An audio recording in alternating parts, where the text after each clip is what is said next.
was just like this comforting feeling, just touched everybody. This was a miracle. Be grateful. This time on Unexplained Mysteries, the Angel Files. A 4-year-old boy falls out of a tree. He believes an angel saved his life. She had a long white nightgown on. A woman gets hit by a truck. Find out what she sees just before impact. I saw this beautiful person. You'll hear the uplifting story of a drug addict who claims an angel changed his life. It was like a being that was just outlined, glowing, that said to me, "You have been chosen." A policeman says goodbye to his dying mother, but he's convinced he was in the presence of others. Her bed was encircled by possibly 11, 12 different beings. A nurse watches a strange mist float above a dying man. And when the cloud went away, the patient died. That was the angel who came after it.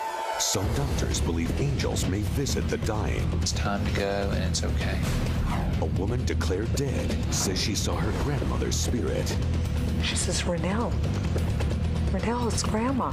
A little girl, kidnapped and left to die in the desert, feels she was guided to safety by an angel. She had a glow around her. She was kind of up in the air. And her family believes the angel was the spirit of her younger sister. She said, I feel like Jessica was the one that was in the desert when I needed the help. Crazed gunmen terrorize a grade school, and students testify that angels saved them. Should have been 160 people dead. And we'll put all the facts together for you in the Unex Report, right here on Unexplained Mysteries. Many Americans believe in the existence of angels. The latest Gallup poll shows that 65% of us believe in angels. 75% of us who are between the ages of 18 and 25 believe in angels. Why does the belief in angels appeal to so many people in this day and age? AIDS, a troublesome economy, a high divorce rate, changing sex roles. All of these things make for an uncertain world. People are turning to angels in an attempt to find security, power, control, meaning in their lives.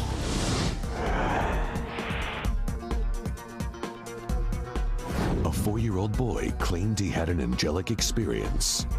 One day, he was climbing a tall tree. Suddenly, he lost his grip. I didn't think I was falling as fast as I should be, and so I looked down for the ground, and I was trying to turn over, and I heard a voice, and she was saying, "Don't look down, don't look down," and there was a girl. She had a long white nightgown on, and she had long flowing hair, and she said, "Don't look down, you'll get hurt. Look at me, you'll be okay." Wes doesn't remember the impact and says that lying on the ground, he felt peaceful. I took him to the doctors, and the doctor pointed to him and said he fell the safest way possible. He impacted his shoulder and broke his collarbone. He said anything else would have done major damage. Years later, Wes revealed his angelic encounter. I could sense that there was something he wasn't telling me. There is a conspiracy of silence in this country as far as paranormal phenomena is concerned. People keep these stories close to the vest for fear of ridicule. Angels at the time were not part of our vocabulary, but this certainly meets my description of what an angel would be. Some experts feel an angel experience has a biological explanation. I think that it tends to be a physiologic event, sort of like a hallucination, but not as vague as a hallucination would be. But that doesn't explain all the reports of angelic encounters. Tens of millions of people are claiming to have had these experiences. Are they all deluded? If you have people who are pathologically hallucinating, you get individual, random, chaotically random stories. You don't have stories falling into a pattern. I don't know that I deserved some help, but for some reason I got some help from somebody.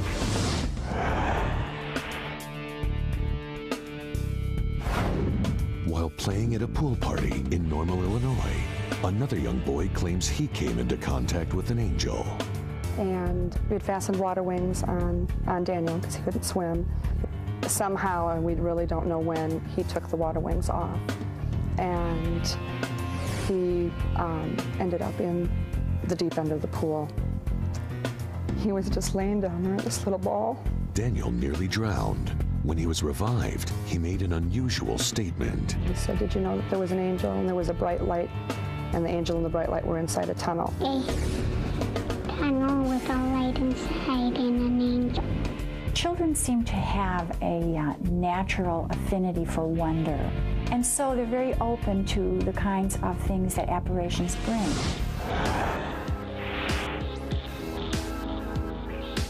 Children aren't the only ones who claim angelic episodes. The ice cream truck just came fast and I saw him so close. It was so close that I could see his face. But then I said with all my heart, "God, don't let me die."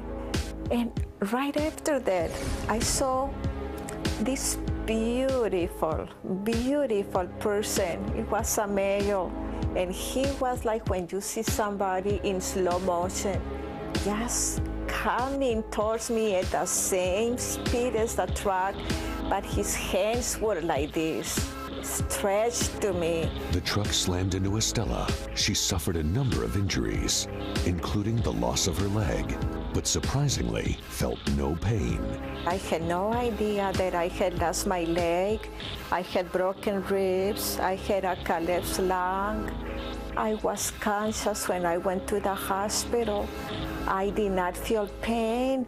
I had peace with me. Experts believe angels appear to only certain people in need. My experience tells me that we have to get into enough pain in our lives before we're ready to move into healing and into transformation.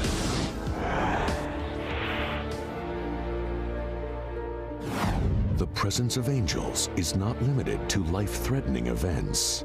I had a lot of hate. I reeked in hate. It radiated from me. My eyes were black from what I've been told by people that know me. Daryl Cochran had two big problems, drugs and alcohol. He was a hellraiser. He was constantly in trouble. And he was slowly working his way to either to prison or to be dead. When Daryl's younger brother Mike was shot dead in a drug deal and set on fire, Daryl went wild. I was on like a 5-day bender, nonstop. And I remember sitting in my living room and the pain, the ungodly pain. And I fell on my hands and knees on the floor, and I was puking blood. And all of a sudden, I felt a warmth, an incredible warmth all over me. Daryl claims that's when he saw an incredibly brilliant light. There was an outline of a being. There was a voice. And it said, "You have been chosen to be a light to others." And I knew then I'd finally flipped. I'd lost it, gone right over the edge. The next thing I remember was this incredible feeling of peace. From that day forward, Daryl changed his life. He stopped drinking and taking drugs, and he created a teenage anti-drug program. All this because Daryl feels he was visited by an angel. Or whatever it was, must have been some sort of miracle. Daryl believes that his guardian angel or a guardian angel appeared to him and with some sort of communication from the angel, induced a transformation. Daryl felt that he'd be the last person to get angelic assistance, but his experience affects him to this day. This silhouette in this brilliance of light, it was like a being that was just outlined, glowing, that said to me, "You have been chosen." Me, a drug guy, I've been chosen. I have a guardian angel in my life, and it goes before me. Later on Unexplained Mysteries, the Angel of Death. The Angel of Death is a rather friendly and loving figure. A hard-edged policeman softens when beings appear as his mother dies. I believe that the figures were angels. A nurse tells of her frequent sightings of angelic creatures. I feel like you've been given a glimpse of the other side. And doctors report similar experiences. He told me that 2 nights before, in a dream, he saw his mother and another figure. A husband and wife are burned in a plane crash. Both claim they saw an angel. I saw what was like a strong, muscular hand that was transparent-like. And he grabbed an invisible hand, and he walked directly out of that plane across the wingtip. A young kidnapping victim that may have been helped by a kind spirit. And she saw the little spirit standing there. That helped her go the right way. Hostages say they survived a bomb blast with the help of angels. I saw this woman, and she told me that to listen to my rhythm and it would be okay. And we'll wrap it all up in our Unex report, here on Unexplained Mysteries.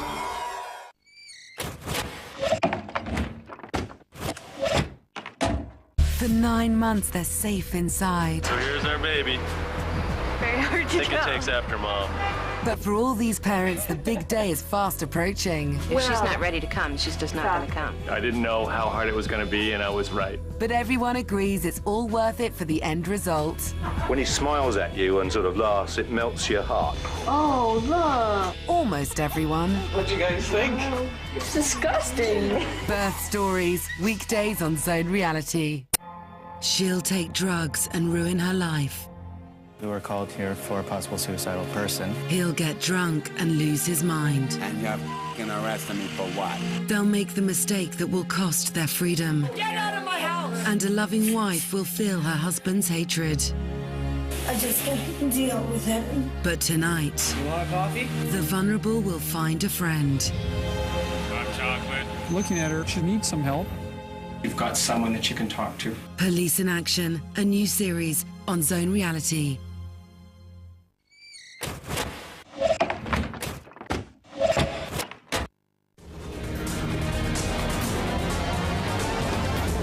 Unexplained Mysteries, The Angel Files.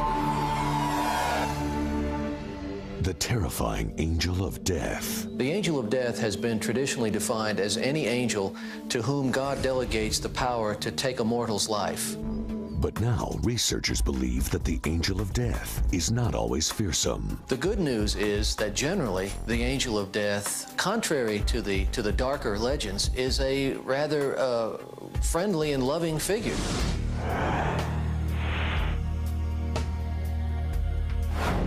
Experts report a growing number of incidents where luminous beings appear at the time of death to ease the passage to the other side. I witnessed death quite often, probably on the average of once a week. I've always been very skeptical of angels or any other claim of religious experience like that. Through my training as a police officer, I was trained to be skeptical of things. As Elman's mother lay dying, he did his best to make her comfortable. To know that it's okay to die. I know that you're ready to go. I told her that I loved her and that she should enjoy the trip. It was time for her to go and that it was okay for her to go.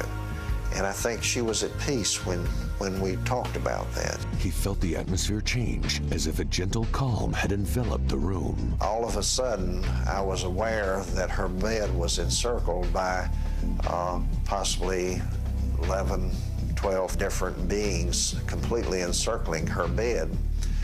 And these beings were dressed in a coarsely woven burlap-like cloak, and there was a very warm golden glow bathing the entire area.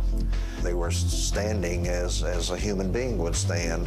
They were just very quiet and very still, and I could actually see through the being that was on my left. Then his mother died. I've heard that the soul departs from the body before the body actually dies. So this may very well have been what I saw. The experience affected him profoundly. I believe that the figures were angels, and I believe that they came to escort my mother's soul to heaven. That's what I believe.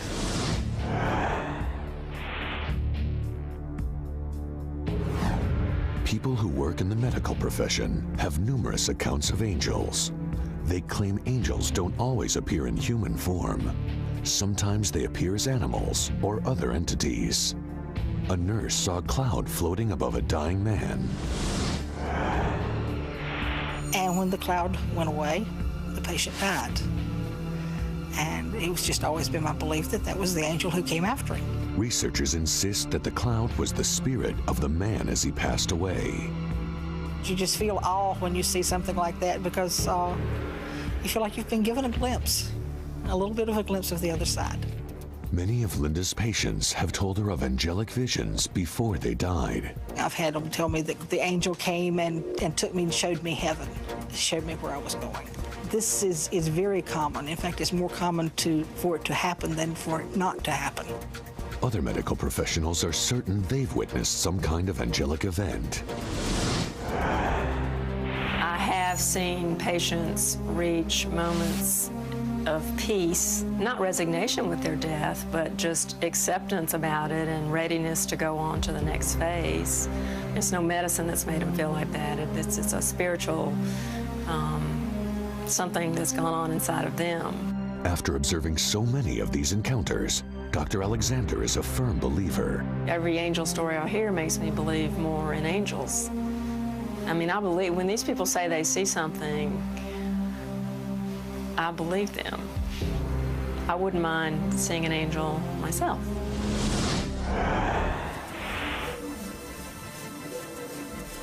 Dr. Alexander's husband is also an internist. He had a strange visit from a patient. He told me that 2 nights before, in a dream, he saw his mother and another figure. And they told him he was going to be dying on Sunday morning. But the patient was in perfect health. I just don't normally put people in the hospital unless they're very, very sick. And this is just the most unusual experience I have ever had. Making his rounds that Saturday night, Dr. Alexander confirmed his patient was doing well. And at 5:05 on Sunday morning, he took his last breath and he died.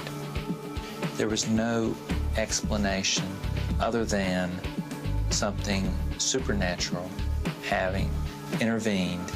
The doctors realize that the medical community doesn't share their opinion of angels, but they are firm believers. I believe that angels exist. I believe that there is a guardian angel for each of us, whether we see it or not. And I believe that there is another figure that can be interpreted as the angel of death that does come at the time of death, a very peaceful spirit to let that person know it's time to go and it's okay.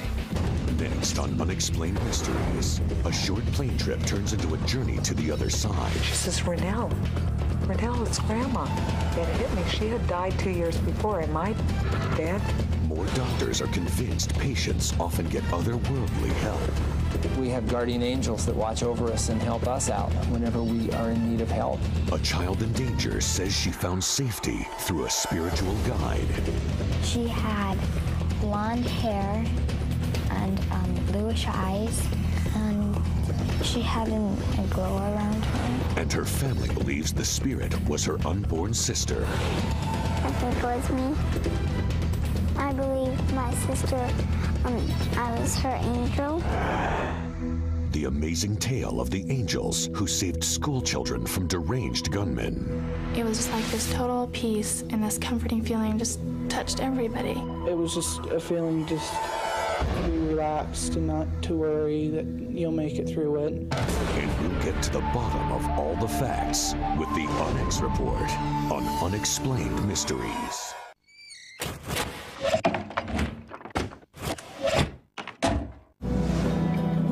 An angel in the Holocaust. A baby lost at birth. It's very hard to talk about even now. A death brought to light. And vision obscured by darkness. Coincidence, fate, or divine intervention? something miraculous happened. Without exception, all are beyond chance. A new series, weeknights on Zone Reality. Most people come because they want to know their family is all right. I was a little skeptical. I have somebody who lost a younger male, like son, nephew. I lost my nephew. No God, nothing could justify that happening. And he's telling me to tell you, you have such a big heart. They've got mom with them as well. I didn't have a mom. She was my mom. Are you a grandmother now? No. Something you want to tell us? Messages of hope, love and laughter from the other side. John Edwards Psychic on Zone Reality. At their most vulnerable, when they cannot comprehend the pain, their lives hang by a thread. Mommy's here, Daddy. Mommy loves you. But within Sydney Children's Hospital, there is hope. It's in the lap of the gods now. Courage. You are such a brave boy. Joy. He's walking. He got my camera. And medical wonder. You saved my baby's life. Saving Kids, a new series. Sundays on Zone Reality.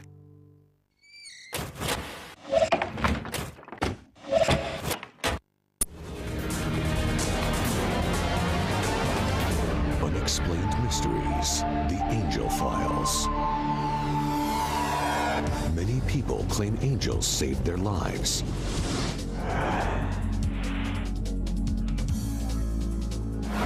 A husband and wife were in a horrific plane crash. Both say they experienced visitations from angels. It was to be a short flight of 15 minutes. It became a nightmare. I had had a vision the night before. It was real clear. It was what was going to happen the very next day. And I woke up in a cold sweat, and I sat up, and Terry was sound asleep, and I started getting very panicky, and I woke him up, and I said, promise me no matter what happens tomorrow, we're not going to get back in that plane, right? When they checked out of the hotel, the front desk clerk also gave them a warning. She says, you're not going to fly today, are you? Well, yeah, we're just making a short flight. And she said, I really don't like the thought of you guys getting in that plane. Despite the clerk's apprehension, Renelle and Terry took off. Suddenly, the clear blue sky filled with clouds. And it was though someone had taken a white sheet and just wrapped it tightly around the cockpit.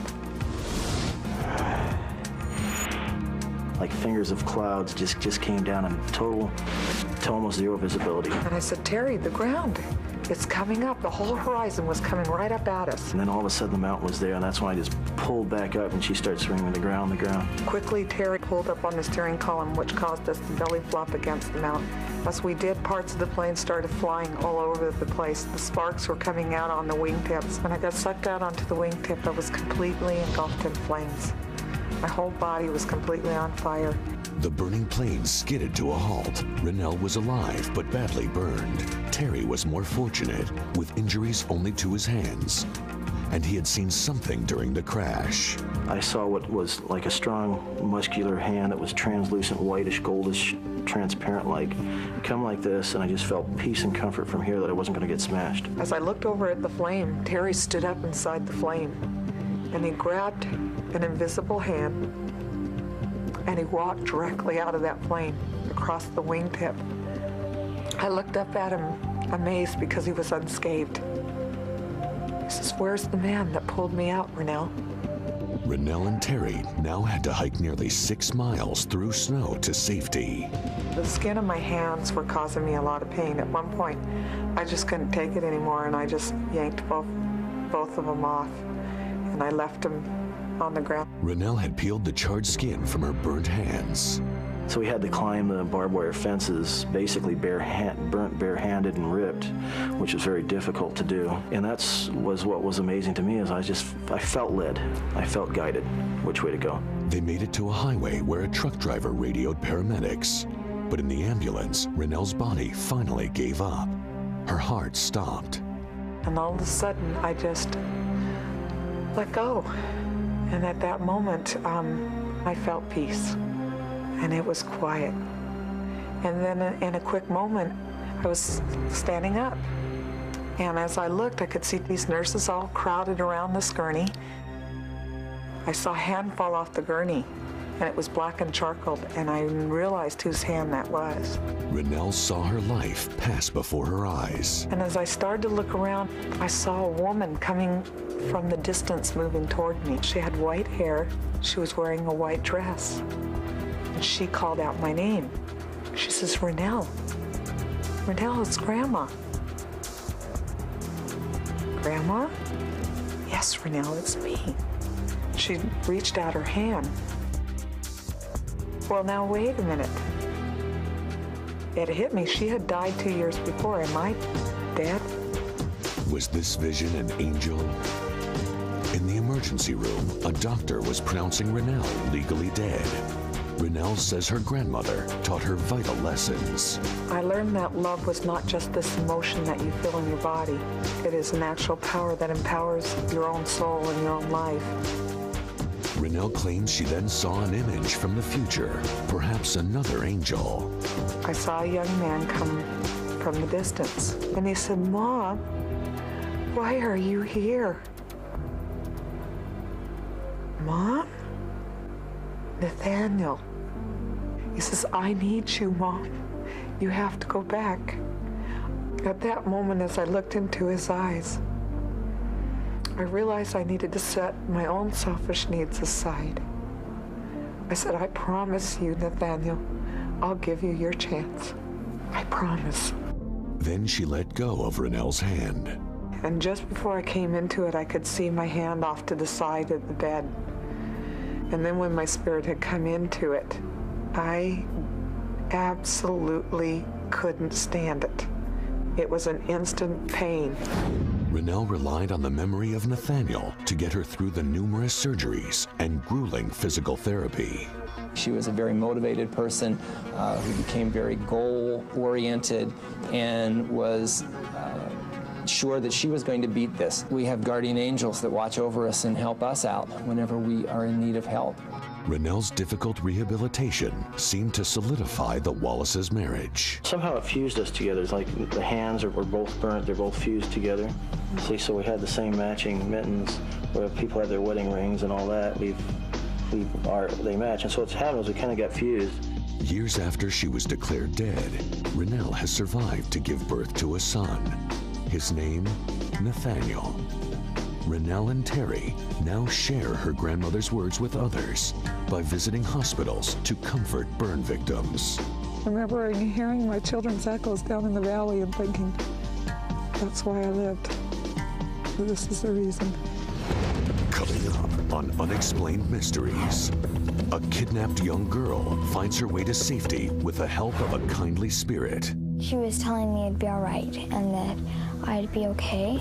School children held at gunpoint believe that angels helped them overcome their fear. I guess you could explain it as peace. You know that nothing could happen to us. A mother is amazed by her daughter's story. I embraced her, and she, at that point, stood and told me, Mommy, the angels saved us. And a boy who is afraid of the truth. He just looked at me and he says, Dad, you wouldn't believe me. And we'll tie it all up for you in our Onyx Report. Unexplained Mysteries, The Angel Files. Angels are often credited with extraordinary rescues.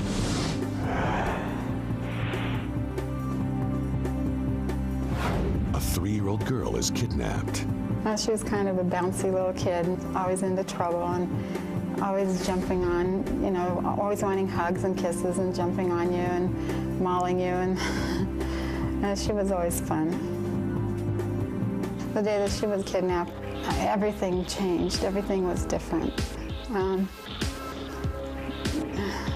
It was just unimaginable. Mesa, Arizona, Rhonda Skidmore rushed to her son's school.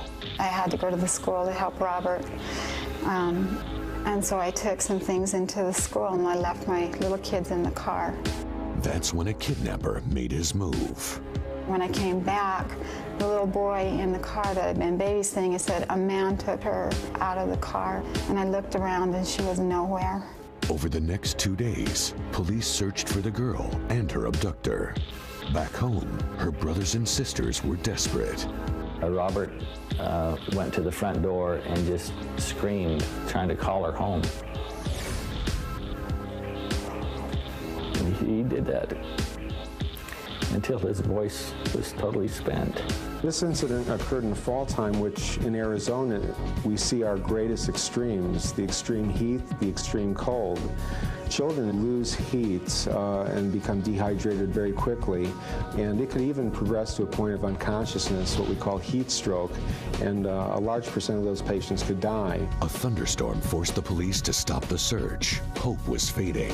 We actually had one news reporter say, "How will you feel when they find her dead body?" But 3 days after her abduction, a hunter made a startling discovery. I was hunting quail, hit one. Upon retrieving it, walking up to where it was laying, I picked it up, looked across the wash to the left, and upon doing so, I saw her in the wash looking at me. She had lots of scratches all over her legs, her arms, and everything. She wasn't walking very good because she was barefooted. Her feet were tore up, and I asked her if she wanted me to carry her, and she replied yes. It amazed me that she wasn't crying or whining about nothing. No, not at all. Bingham took her to the police, who rushed her to the hospital. The young girl had been in the desert for 3 days and nights without food or water. They were very amazed that she survived that Thursday night because it was so cold and it was so windy. And they said that the exposure should have put her in a coma. Because of her weakened condition, she should not have been able to survive it. Doctors felt her survival was miraculous, but that might not have been the only miracle. She didn't really react to us. She recognized us and just kind of stared at us. And finally she said, "I saw Heather playing." Heather's her 2-year-old younger sister. And that's all that she said really so far. She said what? Anything about the man that... She hasn't said anything other than, I saw Heather playing.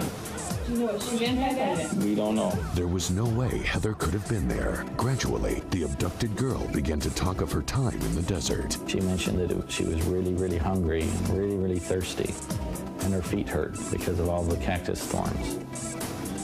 And then she started talking about the little girl that she saw in the desert. But who was that little girl? She had blonde hair and bluish eyes, and she was in white clothes, and her hair was about shoulder length, a little longer. And she had a glow around her, and she wasn't standing on the ground. She was kind of up in the air. I felt like she was telling me I'd be all right and that I'd be okay. She believes the girl guided her to safety. She was walking and she saw the little spirit standing there, and it caused her to turn and walk a different direction. And when she walked the other direction, then that's when she found the hunter. And she felt like the dad helped her go the right way. A year later, the Skidmore family got a new member, a baby named Jessica. Eventually, her older sister made a remarkable connection. And she said, I feel like Jessica was the one that was in the desert when I needed the help. I think it was me. I believe my sister, I was her angel. Did this little girl see an angel? Did her sister's spirit guide her to safety? I still think Jessica is my angel because I think that she must love me, and I think I love her more just because of what has happened. Coming up on Unexplained Mysteries, students are taken hostage. Did angels come to the rescue? Yes, this was a miracle. Be grateful. There was an angel for everybody watching over him that day. Video evidence might prove the presence of angels. I think there probably were angels in the room when the phone went off. And we'll cap it off with our Unex report, right here on Unexplained Mysteries.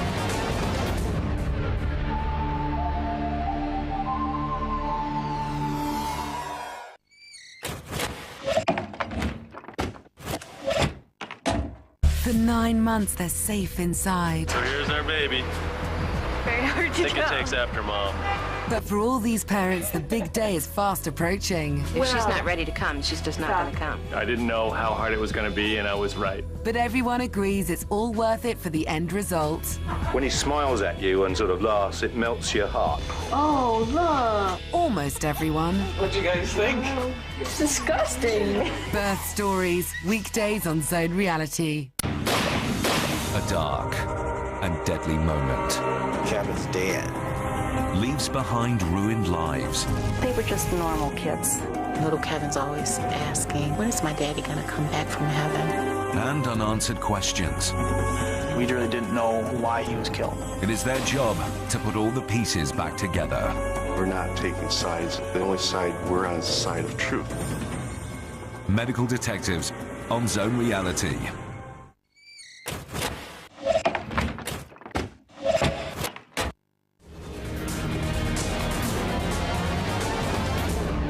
Unexplained Mysteries, The Angel Files. Angels seem to appear in desperate situations.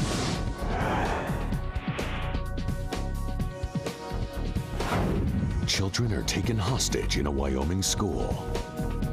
David and Doris Young walked into Cokeville Elementary School with a deadly mission. I said to them, "Is there something I could do to help you, sir?" And he said, "Yes, ma'am, there certainly is. This is a revolution. Your school's being taken hostage. Consider yourself a hostage." If you'd looked in David Young's eyes, you knew it was no joke. They're heavily armed, and a bomb is wired to David Young's body. He said the bomb was capable of blowing up the entire building. He said it will level this whole building and everyone in it. The hardest part of the whole thing was that I started out in this thing alone, and I couldn't warn anyone. The Youngs took Christine to the first grade classroom at gunpoint. They forced the school's 153 students and teachers into the tiny room.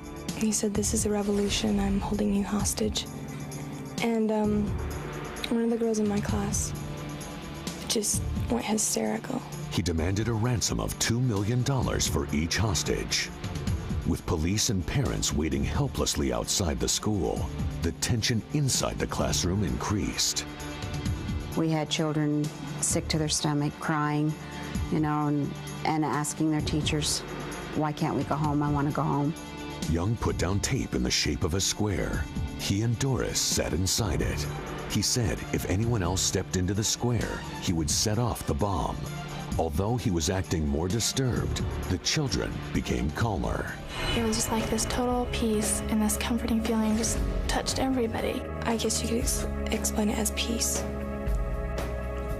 Always, you know, that nothing could happen to us. It was just a feeling just to be relaxed and not to worry that you'll make it through it. Then the bomb went off. The room was almost instantaneous black, and we had teachers over there that were grabbing kids, trying to get them out through the classroom windows. This lady grabbed my hand and she pushed me out the window. And I don't know if I would have made it out because I was too afraid to move. That was the most frightening experience. Not knowing how many had left, if any, of my classmates. Somehow, the bombers were the only ones to die. And I heard Mr. Moore and a whole bunch of people would start yelling, you know, "We're all here, we all counted, we're all here." It was a great moment. We were very happy we were all alive. Then, the children started to tell strange accounts of how they survived. And I could see my youngest daughter, Katie, sitting on the ground, and she told me, "Mommy, the angels saved us." I just kind of looked up and I saw this woman, and she told me that to listen to my brother and everything would be okay. And I looked up again and she wasn't there anymore. And then my brother came over and he told me to stay by the window and everything would be okay. And he walked back across the room and that's when the bomb went off. Several weeks later, Katie was surprised when she opened her mother's old locket. Inside, a photograph of her grandmother. My mother had passed away when I was 15 and a half years old. And I had very few pictures of her. She looked at this woman in this locket and said, "That's who she is. That's the woman that helped me." But Katie had never seen her grandmother. When I saw the photo, they told me that she died, and I came to the realization that she had been sent to help me and that she was my guardian angel. Other children started to come forward with similar accounts. I did not want my own son, flesh and blood, going around saying that he saw an angel. To get to the truth, Hartley applied police techniques to his son Nathan. He said that he was sitting there and all of a sudden these angels came down through the ceiling, and one of them came up to him and just basically said, "Nathan, I'm your great-grandmother, and what David and Doris are doing is wrong." And he said the bomb's going to go off. Hartley showed his son a picture of his great-grandmother's. He says, "That's her." He says, "That's my guardian angel." He pointed to my grandma Elliot. I says, "Nathan," I says, "why didn't you tell us this before?" And he just looked at me and he says, "Dad, you wouldn't believe me." Bomb experts said the explosion should have destroyed the entire classroom and everyone in it. Should have been 160 people dead. But someone or something saved the hostages' lives. A videotape made after the blast reveals a strange image burned into the wall. The children said it is the exact spot where one of the angels was standing. They're convinced they had help. That was a sign showing us, that yes, this was a miracle. Be grateful. I think there probably were angels in the room when the bomb went off. And so the image was just impacted on the wall. There's absolutely no way that we could have made it through that without some kind of help.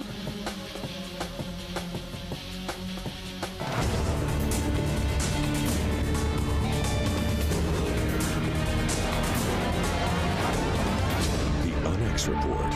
Are there angels? People from all ages and backgrounds claim that angels have saved their lives. A child fell out of a tree. He says an angel helped him. She had a long white nightgown on, and she had long flowing hair. She said, "Don't look down, you'll get hurt.